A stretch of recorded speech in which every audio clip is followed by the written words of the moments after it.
Combien Dieu est grand, chantons-le combien Dieu est grand. Pour ce moment et ce privilège qui nous accorde de partager la parole de Dieu. Et je suis sûr et certain que ce matin encore, Dieu va nous interpeller et Dieu va nous bénir. Nous allons, par la grâce de Dieu, clôturer notre enseignement que nous avons commencé. Ça fait plus de 4 semaines ou plus d'un mois que nous sommes en train de parler de cela. Et j'ai béni Dieu parce que je crois de tout mon cœur que cet enseignement a béni la vie de quelqu'un. Amen. Nous avons pu, n'est-ce pas, voir comment est-ce que nous pouvons, n'est-ce pas, avancer dans la vie de Dieu. Vous savez, j'ai toujours l'habitude de dire que les enfants de Dieu ou le chrétien ne grandit pas avec les prédications. Il grandit avec les enseignements de la parole de Dieu. C'est au travers des enseignements de la parole de Dieu que nous connaissons quelle est la volonté de Dieu pour notre vie. Et nous connaissons comment est-ce que nous pouvons suivre notre marche avec le Seigneur. Et les enseignements de la parole de Dieu est quelque chose d'important, bien aimé, et dans notre vie que nous devons vraiment aimer. Parce que si nous aimons cette parole produira la vie en nous. Cette parole fera que nous puissions, n'est-ce pas, être bâtis sur de fondements solides. Et cette parole permettra que nous puissions grandir dans la vie de Dieu. Et surtout, j'ai toujours l'habitude de dire que nous sommes dans le temps de la fin où le chrétien doit apprendre à aimer la parole de Dieu au lieu d'aimer le fable. Paul le disait dans Timothée, il disait à Timothée, prêche la parole et insiste à toute occasion, favorable ou pas, parce qu'il arrivera un temps où les gens ne n'aimeront plus la bonne parole, mais ils seront fanatiques d'entendre de fables, de belles paroles qui plaisent à leurs oreilles. Et la Bible dit, ils se formeront une foule de prédicateurs ou une foule des enseignants selon leurs désirs et leur cœur. Et cet temps, bien aimé, c'est un temps où nous devons nous différencier en aimant les enseignements de la parole de Dieu. Je voudrais vous inviter à lire avec moi dans 2 Samuel, le chapitre 2, le verset 1. Nous commençons à lire 2 Samuel, le chapitre 2, verset 1. Et vous savez, nous avons expliqué, nous avons donné beaucoup de points qui nous a, n'est-ce pas, aidés pour savoir comment assainir notre environnement spirituel. Et nous avons parlé de cela. Et je crois que chacun de nous a compris l'importance d'assainir son environnement spirituel. 2 Samuel, le chapitre 2, le verset 1, nous parle de quelque chose de très important. Si vous arrivez, vous me dites comme ça, nous allons lire la parole de Dieu. Il parle de quelque chose de très important que je m'aimerais vraiment soulever ensemble avec vous. Quelqu'un peut nous lire en commençant par le verset. Ce verset que nous venons de lire, ces chapitres si longs que nous avons lu avec vous, nous fait voir, nous fait comprendre quelque chose de très important. Il y a quelque chose d'important que nous avons commencé à parler quand alors nous commençons, n'est-ce pas, à ouvrir cet enseignement sur assainir son environnement spirituel. Nous avons parlé sur ce qui pollue notre environnement spirituel ou bien ce qui est dangereux pour notre environnement spirituel. Nous avons essayé avec vous de voir quelques comportements et, n'est-ce pas, quelques points ou quelques éléments qui sont, n'est-ce pas, dangereux et qui polluent notre atmosphère spirituelle. Et ce verset que nous avons lu ensemble nous relate une histoire très précise. C'est l'histoire de l'amitié de David et de Jonathan. Je vous ai amené à lire tout ce chapitre pour que nous puissions ensemble comprendre que cette histoire s'est terminée par un désastre. Si vous lisez la Bible, vous lisez 1 Samuel, et tout au long de ce livre, vous allez voir qu'il y a eu quelque chose de fort et un lien fort qui a, n'est-ce pas, fait que David et Jonathan soient des meilleurs amis. Souvenez-vous que David avait eu la première conquête, la première victoire, et la tête de Goliath était tombée. Et depuis ce jour-là où David avait vaincu Goliath, depuis ce jour où David allait de victoire en victoire, le cœur de Jonathan s'est attaché à David. Nous avons dit quelque chose de très important alors que nous parlons de ce qui est dangereux pour notre environnement spirituel. Nous avons dit que les amis peuvent être une bénédiction pour nous, mais les amis aussi peuvent être une malédiction. Nous avons dit que la mauvaise compagnie peut polluer ou peut être dangereux pour notre environnement spirituel.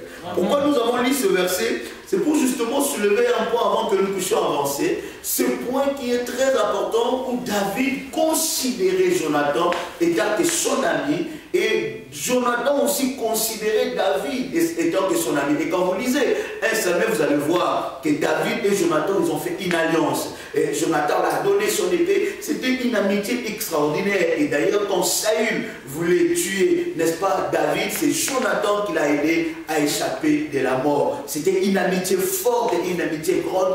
Mais ce qui est important, ce que je voudrais attirer votre attention, c'est que le cœur de Dieu ne voyait pas comme David le voyait. Le cœur de Dieu voyait autre chose derrière l'amitié qui était sincère. Bien sûr, derrière cette amitié, le cœur de Dieu voyait autre chose. Pourquoi je soulève ces points? C'est justement pour nous faire comprendre, bien aimés dans le Seigneur, qu'il y a des alliés qui sont adversaires. Il y a des amis qui sont de futurs ennemis. Et peut-être que par notre façon de voir les choses, nous ne voyons pas cela. Et nous voyons peut-être que cette amitié est sincère. Mais Dieu, dans son regard, il voit que cette amitié peut te causer de problèmes. Et je voudrais ouvrir cette parenthèse pour dire que des fois, beaucoup de combats qui arrivent dans notre vie, c'est nous-mêmes qui ouvrons nos portes. Nous ouvrons nos portes de nos cœurs à des personnes qu'il ne faut pas ouvrir la porte de ton cœur. J'ai dit tantôt, voilà pourquoi j'insiste encore, que la famille, on ne la choisit pas. Ton père, tu ne peux pas la choisir. Ta mère, tu ne peux pas la choisir. Mais quand tu as tes amis, tu peux le choisir. David a serré son cœur, était en lien, en amitié avec Jonathan. Mais Dieu voyait en Jonathan un futur adversaire de la royauté de David. Parce que quand Jonathan est mort, David a déchiré ses vêtements à cause de l'amitié. Et non seulement qu'il a déchiré à cause de l'amitié, mais la vie que le roi de Dieu que lui-même n'a pas pu toucher, il était mort par l'épée d'un Amalécite.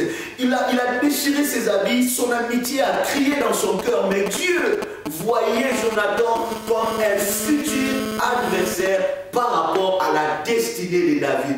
J'ai toujours dit, quand tu as des amis et un ami te quitte, bien aimé, ne te pose pas beaucoup de questions et ne pleure pas, parce que tu ne sais pas ce que le Seigneur est en train de prévoir. Amen. C'est vrai que le cœur de l'homme, il n'y a que Dieu qui le connaît. La sincérité qui vient de le cœur, il n'y a que Dieu qui le connaît. Mais quand tu vois quelqu'un s'approcher de toi, faire amitié avec toi, j'aimerais te partager des astuces ou des points qui sont importants pour te réveiller plutôt et te dire, est-ce que le cœur, cette amitié est sincère ou durable? J'aimerais te dire, quand quelqu'un s'approche de toi, quand quelqu'un cherche ton amitié bien aimée dans le Seigneur, ce que tu dois faire, c'est d'abord prier le Seigneur. C'est d'abord prier pour voir si l'intention de son cœur est réellement vraie. Parce qu'il y a certaines personnes qui s'attachent de nous, c'est pour polluer notre environnement spirituel. C'est pour freiner le bénédiction de notre vie. C'est pour nous amener dans un terrain glissant que nous ne pouvons pas nous en sortir. Quand quelqu'un propose une amitié avec toi, quand quelqu'un s'attache à toi, il faut que tu pries le Seigneur pour que le Seigneur puisse t'ouvrir les yeux de connaître le réel besoin ou le réel motivation, la réelle motivation de cette personne. Amen et bien. Cela est très important. Et cet exemple attire mon attention pour te faire comprendre que tes amis d'aujourd'hui peuvent devenir tes adversaires de demain. Et bien aimé, quand tu es en amitié, ne livre pas tout le secret de ton cœur. Le meilleur ami de ta vie s'appelle Jésus-Christ. C'est avec lui que tu peux partager tout le secret le plus profond, le plus précis de ton cœur. Parce que celui que tu peux considérer comme un ami aujourd'hui peut devenir ton pire ennemi demain. Dieu voyait Jonathan, David voyait Jonathan comme un ami, mais Dieu voyait Jonathan comme un futur adversaire. Peut-être que Jonathan, alors qu'il était le fils de roi, vous savez qu'un fils de roi, c'est lui qui doit hériter la royauté. Il pouvait se dire, mais comment est-ce que le Seigneur a choisi quelqu'un d'autre, une personne qui est venue de rien, et moi qui a grandi dans la royauté, il pouvait devenir un adversaire. Et Dieu, quand il s'est chargé des adversaires de David, il a aussi permis que Jonathan puisse mourir. J'aimerais vraiment insister pour que nous puissions comprendre quelle est la volonté de Dieu et quel est l'impact qu'un ami peut avoir dans notre destinée et dans notre environnement spirituel. J'aimerais bien aimer parler, alors que nous sommes en train de parler de l'environnement. Un environnement, nous avons dit que c'est un lieu. Alléluia. Amen. L'environnement, nous avons dit que c'est un milieu. Et j'aimerais parler d'un milieu qui est très important. Ce milieu va énormément nous aider. Nous avons dit, ce milieu peut être ta maison, ce milieu peut être tes amis, mais ce milieu peut être aussi l'église. Alléluia. L'église de Dieu a besoin d'un assainissement ou a besoin de subir l'assainissement réellement de Dieu. Et surtout que alors que nous sommes arrivés au temps de la fin, le chrétien ou les enfants de Dieu doivent apprendre et comprendre ces choses-là. L'église, selon sa définition, vous savez, l'origine de l'église, du mot église, l'origine vient du grec qui signifie ecclésia. Ecclésia veut dire de personnes qui sont mises à part, une assemblée de personnes qui sont mises à part, hors d'eux. Et quand vous voyez dans l'église, la pensée de l'église est tellement profonde et tellement précieuse.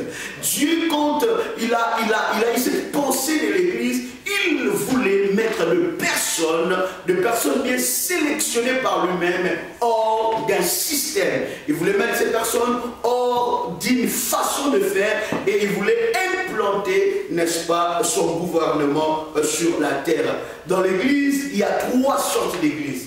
La première sorte d'église que nous connaissons, c'est l'église corps de Christ. Alléluia. On prend la parole de Dieu dans Éphésiens, le chapitre 1, le verset 22 à 23. Éphésiens, chapitre 1, verset à 23. J'ai lu la parole du Seigneur. Amen. La Bible dit, il a tous mis à ses pieds, il a tout mis à ses pieds et il a donné pour chef suprême à l'église. Le verset 23, la Bible dit, qui est son corps, la plénitude de celui qui remplit tout en tous. Alléluia. Amen. Le corps de Christ est composé de tout le croyant depuis la Pentecôte jusqu'à l'enlèvement. Première catégorie de l'église que nous avons l'église corps de Christ. Je n'aimerais pas donner un enseignement sur l'église, mais j'aimerais frôler, n'est-ce pas, cet enseignement pour que nous puissions comprendre pourquoi l'église de Dieu a besoin d'un assainissement. Pourquoi l'église de Dieu doit subir aussi un assainissement. Je ne parle pas de l'église de corps de Christ. Parce que l'église corps de Christ, elle est parfaite. Est-ce que quelqu'un peut me ma voix? Est-ce que quelqu'un me suit? L'église corps de Christ, elle est parfaite. Cette église ne doit subir des modifications. Non, cette église, elle est le modèle de Dieu. Le premier sort d'église que nous parlons, c'est l'église corps de Christ. L'église corps de Christ. Est-ce que vous êtes avec moi? Amen. L'église corps de Christ, cela est très important. L'église corps de Christ, alors que nous avons lu dans Éphésiens, la Bible nous dit que ce sont les personnes qu'il a sélectionnées et le chef de notre église, qui est corps de Christ, ce n'est pas le pasteur. Le chef de notre église corps de Christ, c'est Jésus-Christ. Parce qu'il est mort et l'église est symbolisée comme la femme du Seigneur. Et lui, il a donné sa vie pour sa femme. Amen. L'église est une composition, l'église corps de Christ, une composition de personnes qui ont crié au Seigneur. Cette église a commencé depuis la Pentecôte jusqu'à l'enlèvement. On est bien d'accord? L'église corps de Christ a commencé depuis la Pentecôte. La Pentecôte, c'est quand le Saint-Esprit est descendu. C'est là que l'empreinte de l'église a commencé. Souvenez-vous que Jésus-Christ a dit à Pierre, il dit, sur toi, je bâtirai mon église. Et dans le fusion du Saint-Esprit, l'église a commencé et jusqu'à l'enlèvement. Nous avons une deuxième sorte d'église. La deuxième sorte d'église que j'aimerais partager avec vous, c'est l'église universelle. Lisons la parole de Dieu. 1 Corinthiens, le chapitre 12, le verset 13. 1 Corinthiens, chapitre 12, verset 13. J'aimerais que vous soyez branchés à la lecture de la parole de Dieu. Deuxième sorte d'église, c'est l'église universelle. L'église corps de Christ est la même chose avec l'église universelle, mais ça a des choses qui sont un peu différentes, ça a des caractéristiques qui sont un peu différentes que je m'aimerais relever ensemble avec vous. 1 Corinthiens plutôt, je disais, chapitre 12, verset 13. Je lis la parole du Seigneur. Amen. La Bible dit en effet que nous soyons juifs, grecs. J'aime cela, la Bible est très claire, la Bible est précise. En effet que nous soyons juifs, grecs, esclaves, libres, nous avons tous été baptisés dans un seul esprit pour former un seul corps. Et nous avons tous bu un seul esprit. Quelqu'un me lit dans sa version 1 Corinthiens, le chapitre 12, verset 13. L'Église universelle est composée de tous ceux qui ont une relation personnelle avec Dieu. Tous ceux qui ont une relation personnelle avec Jésus-Christ. Et je voudrais ouvrir une parenthèse, c'est que bien aimé, l'Église africaine n'existe pas. L'Église européenne n'existe pas. L'Église asiatique n'existe pas. Mais dans la pensée de Dieu de l'Église universelle, Dieu a voulu mettre des personnes de chaque race, de chaque tribu, ensemble pour former qu'un seul corps.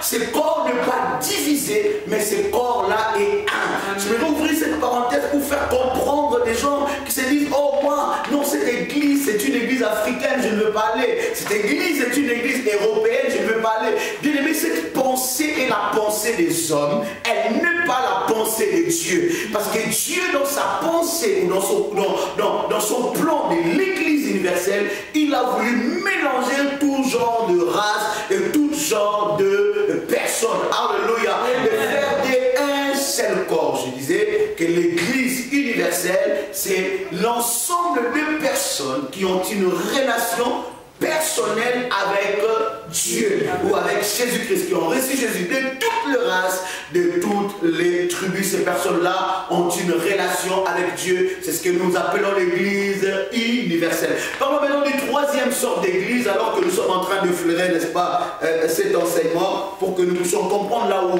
nous voulons aller avec Dieu. Troisième sorte d'église, c'est l'église locale. Est-ce que vous avez compris ces trois sortes? Amen. Nous avons d'abord l'église corps de Christ. Nous avons lu à Éphésiens, nous avons l'église universelle, nous avons lu à Corinthiens et nous avons l'église locale. Donc nous avons trois sortes d'églises et nous allons nous situer dans ces trois sortes. Le troisième sort d'église, je disais, c'était l'église locale. C'est l'ensemble de personnes se réunissant dans un lieu du culte pour l'édification et l'enseignement de la parole de Dieu. L'église locale, c'est là où nous sommes. C'est là où Dieu nous a conduits. Dieu nous a conduits dans ce lieu. C'est pour notre édification. C'est pour que nous ayons de base. C'est pour que nous ayons de fondement. Maintenant, bien aimé, l'église locale, c'est là où on trouve les dénominations. Les dénominations des églises, par exemple, nous sommes à la mission évangélique pour le salut des âmes. Il y en a qui sont dans le carrefour pour Christ. Il y en a qui sont dans la gloire de Dieu. Il y en a qui sont de catholiques. Il y en a qui sont des méthodistes. Donc cela ne nous différencie pas. Cela nous met ensemble. C'est seulement des dénominations, des endroits que le Seigneur a permis que nous puissions recevoir notre édification. Alléluia. Amen. Amen. Bien. Si Dieu nous appelait la mission évangélique pour le salut des âmes, nous ne sommes pas différents de toutes les dénominations qui ont le base biblique, qui sont vraies et réelles, qui ont le fondement de Dieu, qui croient aux choses et que Dieu, n'est-ce pas, a inscrit et a précis, a inscrit et, n'est-ce pas, a écrit et qui croient à la parole véritable de Dieu. Avec ces personnes, bien-aimées, nous ne sommes pas différentes. Amen et bien. Amen. Donc je disais que l'église locale, c'est là où les personnes se rencontrent pour l'édification. Et d'autres personnes, quand vous l'invitez dans une église, non, moi je vais parler dans votre église parce que moi je suis catholique. Non, on n'est pas catholique, on n'est pas de la mission évangélique pour le salut des âmes, on n'est pas de Messa, on n'est pas, je ne sais pas de quelle église, mais nous formons nous tous un seul corps. Et ce corps-là n'est pas divisé. Et quand je parlais, bien aimé, de l'église locale, et cette église a commencé avec une forte puissance. Et vous allez voir que dans l'histoire de la Bible, Paul a écrit plusieurs lettres. Et les lettres ou des épîtres de Paul s'adressait aux églises. Il s'adressait de villes qui étaient, des églises qui étaient dans ces villes-là. Vous allez voir que Paul a écrit aux Galates, Paul a écrit aux Corinthiens, et tout cela, c'était des églises ou des ensembles de personnes qui se réunissaient pour l'édification ou pour l'enseignement de la parole de Dieu. Bien-aimé, l'église locale a grandi et l'église locale a eu tellement de puissance, tellement de gloire. Mais il y a quelque chose de fort qui est rentré dans l'église, qui a, n'est-ce pas, freiné la marche de la puissance même du Saint-Esprit dans l'église, c'est le système. Les hommes ont voulu établir des lois, des hommes ont voulu établir des systèmes. Nous avons pris comme définition du système, le système c'est l'ensemble abstrait des éléments coordonnés par une loi. Il y a une loi, c'est l'ensemble des éléments abstraits coordonnés par une loi ou une doctrine ou une théorie, une façon de voir les choses. Bien aimé, le système est une bonne chose d'un côté, mais le système est aussi une mauvaise chose d'un autre côté. Pourquoi nous sommes en train de parler d'assainir l'environnement même de notre église? Nous parlons d'assainir l'environnement de l'église locale. Je suis bien d'accord avec vous. Nous parlons d'assainir le système même qui est dans l'église locale. Bien aimé, j'ai écrit quelques éléments que je voudrais lire avec vous. Le système a combattu les David. Le véritable système, alors que nous instaurons la présence du Saint-Esprit, où nous sommes en train, n'est-ce pas, d'instaurer le principe de Dieu, ce système-là va nous aider à avancer. Mais le mauvais côté du système, c'est que dans le système, dans les églises locales, ça a combattu les David. Des gens qui avaient une vision avec Dieu. Nous avons lu ce verset avec vous, alors que David avait des grandes victoires. Il travaillait sous l'onction, ou il travaillait dans l'époque ou dans le temps de Saül. C'était Saül qui était roi. David avait reçu l'onction, mais il travaillait sous l'onction de Saül. Mais bien aimé dans le Seigneur, alors que David s'avançait, David avait des victoires, la Bible dit que Saül dans son cœur a eu de la haine. Et si seulement David n'était pas protégé par Dieu, David allait mourir. Pourquoi? À cause d'un système. Alléluia. Je dis bien que le système a combattu de David. Des gens que Dieu a appelés, tu peux être dans ton église. Mais moi, j'aimerais que dans cette église, mais ça, que les gens travaillent plus que l'apôtre Joël. Que les gens prêchent plus que l'apôtre Joël. Que les gens fassent de miracles plus que même ce que moi je fais. La Bible dit, alors que Élie a fait le miracle, mais quand Élisée a reçu la double portion de l'esprit d'Élie, la Bible dit qu'Élisée a fait plus de miracles que celui qu'Élie avait fait. La Bible dit que le Seigneur, alors qu'il parlait avec ses disciples, il leur dit, c'est lui qui croira en moi, fera de miracles plus que moi je fais. Le système dans l'église locale a combattu les David et a freiné les noms de plusieurs. J'ai dit encore, le système a combattu aussi de Moïse. Moïse était combattu. Et c'est parce qu'il y avait un système de royauté. Et dans ce système-là, celui qui devait hériter la royauté, ou bien qui devait devenir pharaon, c'était le fils même de pharaon. Mais le fils de pharaon, Ramsès, ne brillait pas comme Moïse était en train de briller. Moïse brillait dans ses missions. Et chaque fois qu'on envoyait Moïse quelque part, il y avait toujours des victoires. Et Ramsès a eu de la haine. Pourquoi? Parce qu'il y avait un système. Cela est très important. Devant des grandes victoires, ça peut aussi arriver dans notre vie. Quand nous voyons nos enfants réussir, ça va nous faire plaisir. Nous voyons nos maris réussir, ou nos femmes, ou nos amis réussir. Ça doit énormément nous faire plaisir. Parce que quand nous rentrons dans ces systèmes-là de la haine, bien aimé, nous pouvons freiner même nos propres bénédictions. Amen et bien. Le système a gardé des Joseph dans la prison. Amen. Le système a gardé beaucoup de Joseph dans le stratégie même de l'église locale. Beaucoup de Joseph sont restés dans des prisons. Et beaucoup de Joseph ne pouvaient pas, n'était seulement la grâce de Dieu. Joseph allait mourir dans la prison. Alléluia.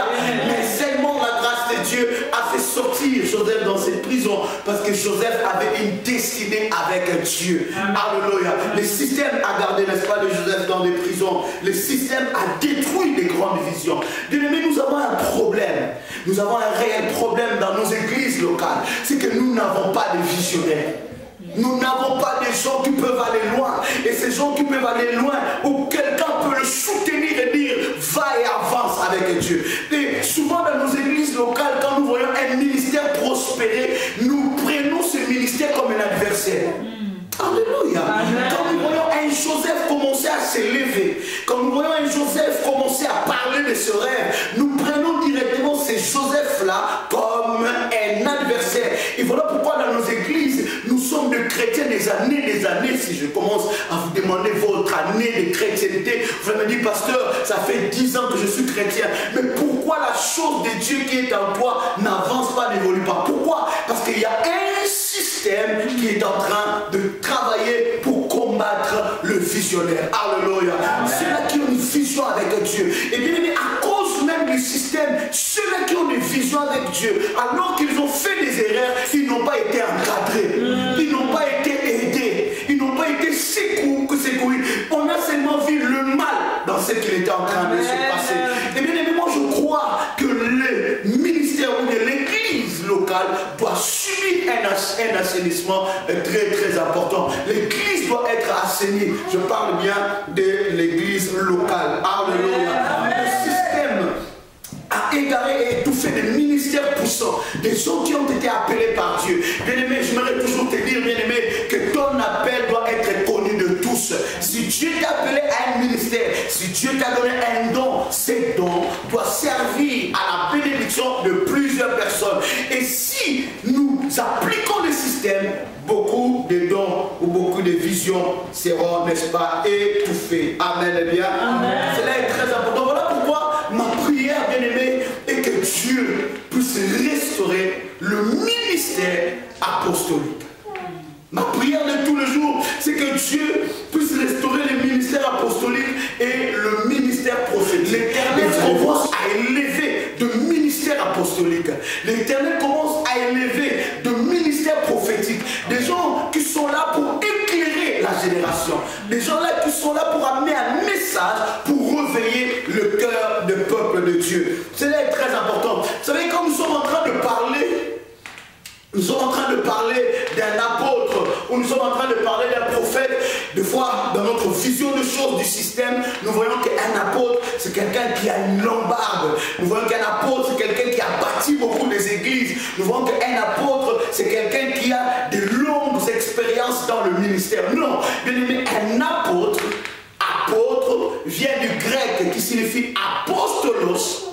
Est-ce que vous me suivez? Apôtre vient du grec qui signifie apostolos. Et apôtre veut dire mission. Comprenons cela. Amen. Apôtre veut dire mission. Et apôtre veut dire envoi. Dans le temps du grec, on utilisait le nom apôtre comme une mission. Ce n'était pas encore personnalisé. C'est seulement dans la Bible qu'on a commencé à personnaliser, et dans l'empire plutôt romain, qu'on a commencé à personnaliser l'apôtre. Dans notre temps où l'église est rentrée dans le système, quand on appelle quelqu'un apôtre, ça étonne. Ce qu'on appelle quelqu'un apôtre, ça rend les gens distants. Non, un apôtre veut dire un envoyé. Parce que nous avons dit qu'apôtre veut dire mission. Dans la mission, nous voyons missionnaire. Et un apôtre veut dire un envoyé. Et bien aimé, c'est seulement l'Empire romain qui a commencé à utiliser ce terme d'apôtre. Il a personnalisé l'apôtre. J'aimerais bien vous faire comprendre qu'apôtre n'a pas utilisé un apôtre veut dire un envoyé. Ce nom vient du grec apostolos qui veut dire un envoyé. Maintenant, quand la Bible a utilisé le terme apôtre, la Bible a fait preuve ou a montré un apôtre comme un témoin de la résurrection de Jésus. Alors quand Jésus appelait ces gens les apôtres, Jésus les appelait comme des témoins. Donc si nous voyons la définition, l'étymologie, l'origine de ces noms, c'est que nous comprenons que chaque chrétien est un apôtre. Alléluia. Si nous comprenons, c'est là que chaque enfant de Dieu est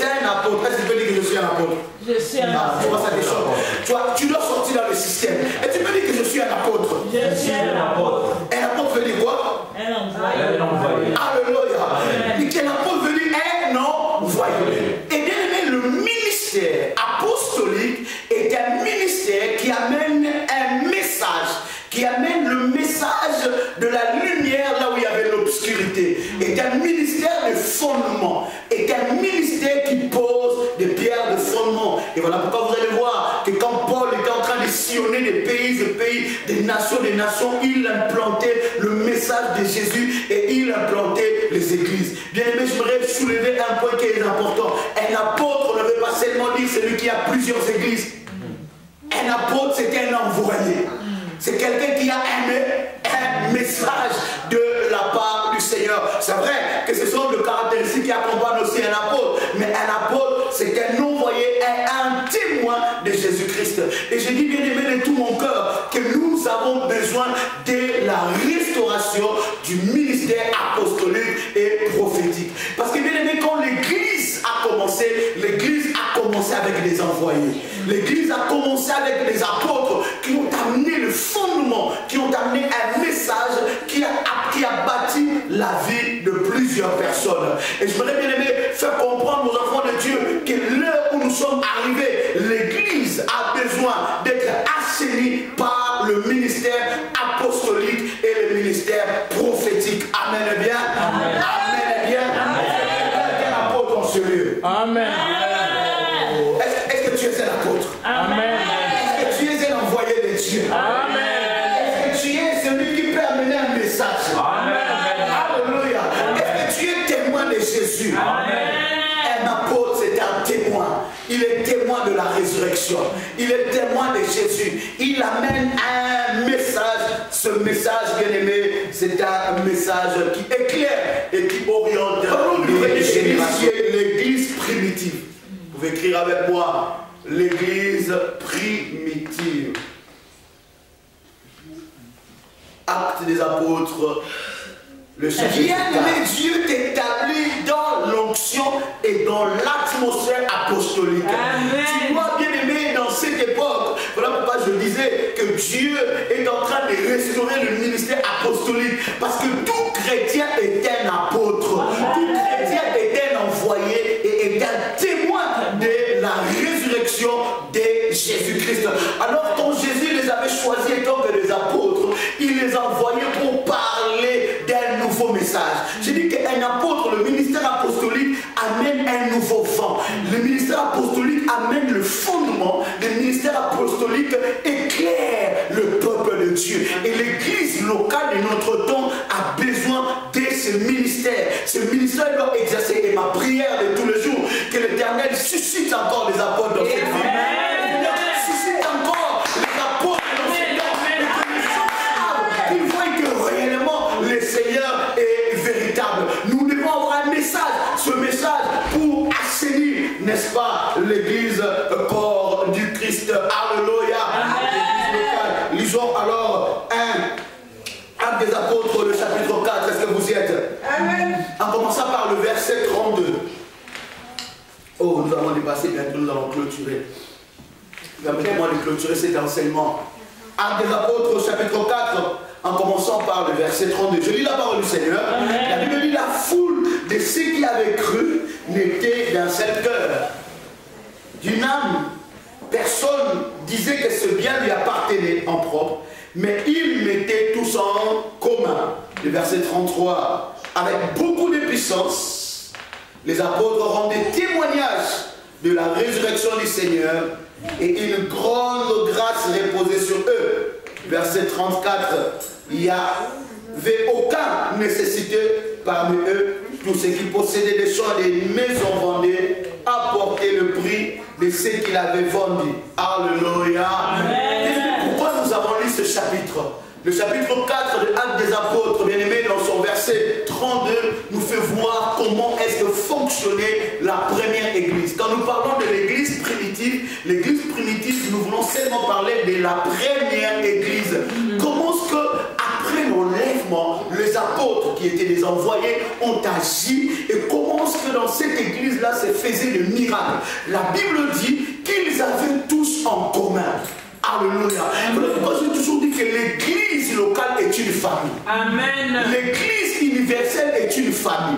L'église corps du Christ est une famille. Et quand Jésus-Christ a bâti son église, il a bâti l'église dans la pensée de la famille. C'est là où nous pouvons partager. qui lui appartenait à lui seul. Mais tout un chacun de nous vivait dans le partage.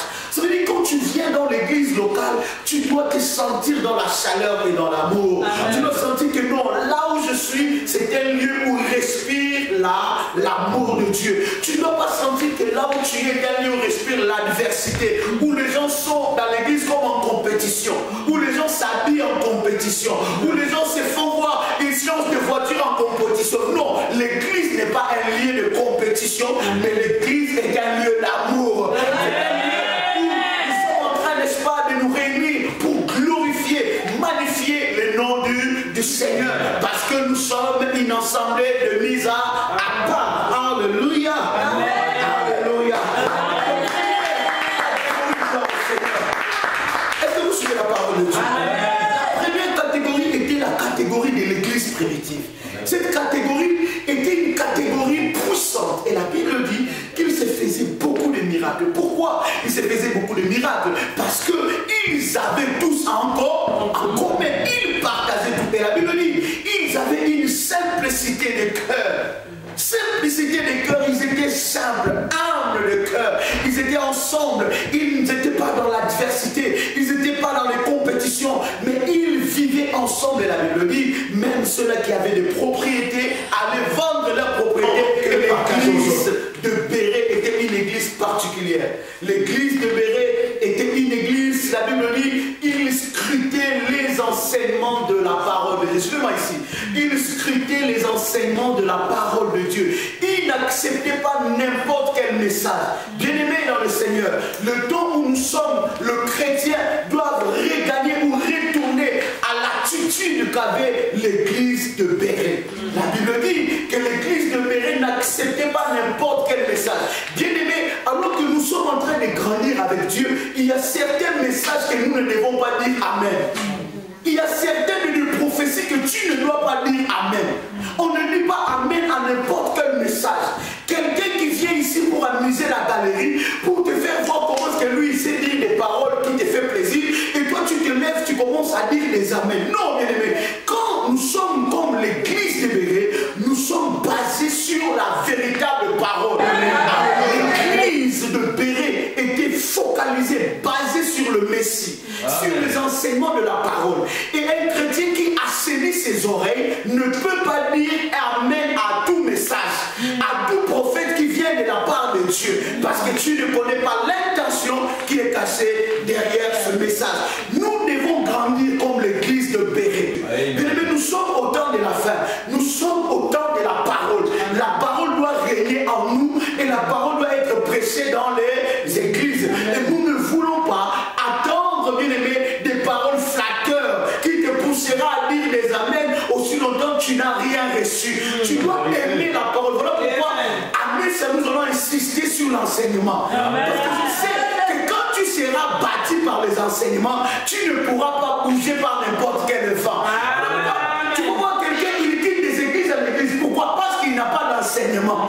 Nous avons beaucoup de bêtises et beaucoup de désordres dans notre temps. Pourquoi? Parce qu'il n'y a pas d'enseignement de la parole de Dieu. Quand quelqu'un est bâti sur l'enseignement de la parole, bien aimé, sa façon de voir les choses va changer. Amen. Et bien, de ces catégories des églises et nous voulons nous situer par rapport à cela. Maintenant, pour clôturer notre message, parlons maintenant de comment enseigner. Comment assainir notre environnement spirituel. Clôturons par là, accordez-moi seulement 5 bonnes minutes. Pour assainir notre environnement spirituel, nous avons d'abord premièrement besoin d'un Mardoché. Dis avec moi Mardoché. Dis avec moi Mardoché. Tu n'as pas dit avec moi. Pousse-moi un peu. Dis avec moi Mardoché. Sans que ma voix commence à monter, il faut que ça descende. Dis encore avec moi Mardoché. Alléluia. Nous avons besoin d'un Mardoché. Vous savez, Mardoché, c'est celui qui va te connecter à ton onction. Mardoché, c'est celui qui va te connecter à ta destinée. Bien aimé dans le Seigneur, pour avancer, pour assainir ton environnement, tu dois être avec un Mardoché. Oh, un Mardoché peut être ton pasteur, un Mardoché peut être ton coach, un Mardoché peut être ton mari. Tu n'as pas vu qu'une femme, avant de se marier, elle était normale. Et quand elle s'est mariée, elle commence à voir des choses grandes. Quand tu es avec un mari qui voit petit, bien aimé, c'est toi qui dois l'affecter. Alléluia.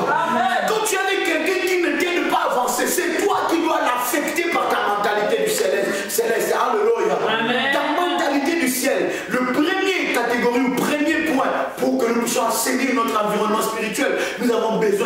Mardoché. Mardoché, il a connecté Esther à sa destinée. Amen. Esther était appelée reine. Alléluia. Esther était appelée reine. Et pendant que Esther était préparée à la royauté, il y avait la reine plutôt Vati. Bien aimé, je voudrais dire que Vati est là seulement pour préparer ta place. Amen. Alléluia. Parce que cette place-là, elle t'appartient. C'est toi qui vas régner. Mardoché a connecté Esther avec sa destinée. Esther était connectée à sa destinée parce qu'il a suivi les instructions de Mardoché. Bien aimé, pour assainir ton environnement spirituel, tu dois avoir un Mardoché. Mardoché va t'aider à aller là où tu dois aller. Mardoché, c'est un panneau indicateur. Il va te dire que ta place n'est pas ici, mais ta place est vers le ciel. Ta place n'est pas dans la malédiction, mais ta place est dans le bonheur. Ta place n'est pas dans le malheur, mais ta place est dans la gloire de Dieu. Tu dois avoir un Mardoché. Dis avec moi Mardoché. Dis Seigneur, donne-moi un Mardoché. Non, dis avec foi. Dis Seigneur, donne-moi un Mardoché. Quelqu'un qui va me connecter, Seigneur, à mon onction. Quelqu'un qui va me connecter, qui va me révéler qui je suis réellement. Quelqu'un qui va me connecter à ma bénédiction. C'est celui-là que nous appelons Mardoché. Esther n'était pas reine, mais Mardoché a commencé à préparer Esther. Il a dit que pour que tu sois reine, alors que tu t'approcheras devant le roi, regarde ce que tu diras devant le roi. Et Mardoché a préparé Esther. Et Esther était connectée à la royauté à cause de... Est-ce que quelqu'un cherche un Mardoché? Alléluia. Mardoché, c'est quelqu'un qui te motive. Mardoché, c'est quelqu'un qui croit en toi, alors que personne ne croit en toi. Quand tu as un ami Mardoché, ne l'abandonne pas. Ne sois pas avec des amis qui sont contents quand tu es bien. Et quand tu n'es pas bien, ils ne sont pas là avec toi. Non, sois avec des amis qui sont de Mardoché. Tu dois avoir des personnes qui sont capables de t'encourager. La Bible dit que cet homme était paralytique, mais ceux qui ont bénéficié ou ceux qui ont participé à la bénédiction, à la guérison de cet homme, c'était ces 4 bons amis. Tu dois avoir des bons amis bien-aimés. Des amis, alors que tu es faible, ils sont capables de te relever. Alors que tu es affaibli dans ton couple ou tu veux divorcer, ils sont capables de te dire non, ne divorce pas. Prie et le Seigneur va faire quelque chose. Alors que tu es arrivé dans un temps fatal, tu ne vois rien de bon, ils sont capables de te dire que devant toi, il y a une issue et Dieu est capable de faire quelque chose. Alléluia. Alléluia. Cela est très important. Et pour clôturer le message, comment assainir ton environnement spirituel, tu dois faire des choix. Dis avec moi un choix. Tu dois faire le choix d'avoir un Mardoché. Tu dois faire le choix d'avoir des compagnons, de véritables compagnons qui sont capables de t'aider à avancer. La vie, elle est faite de choix. Sans le choix, nous ne pouvons pas avancer. Sans le choix, nous ne pouvons pas avoir de la direction.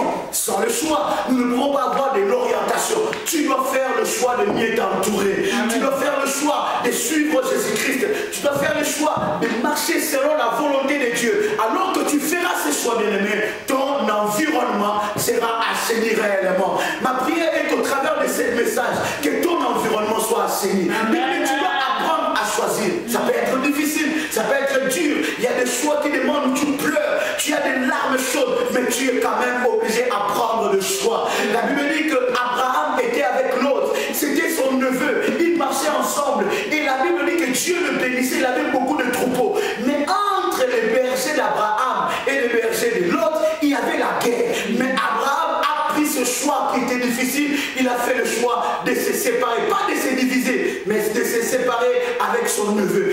Là où l'autre était parti, là où Abraham était parti, les deux, ils étaient bénis par Dieu. Mais celui qui a sauvé la vie de l'autre, c'était Abraham. Alléluia.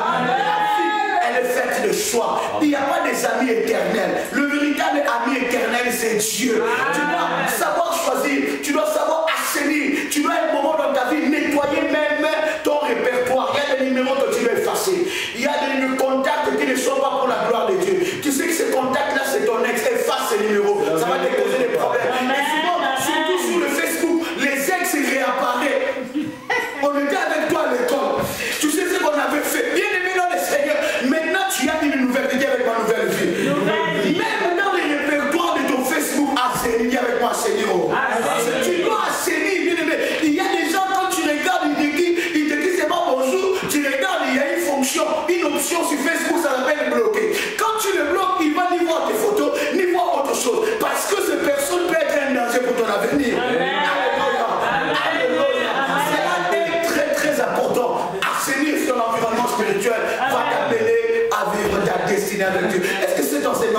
Dieu.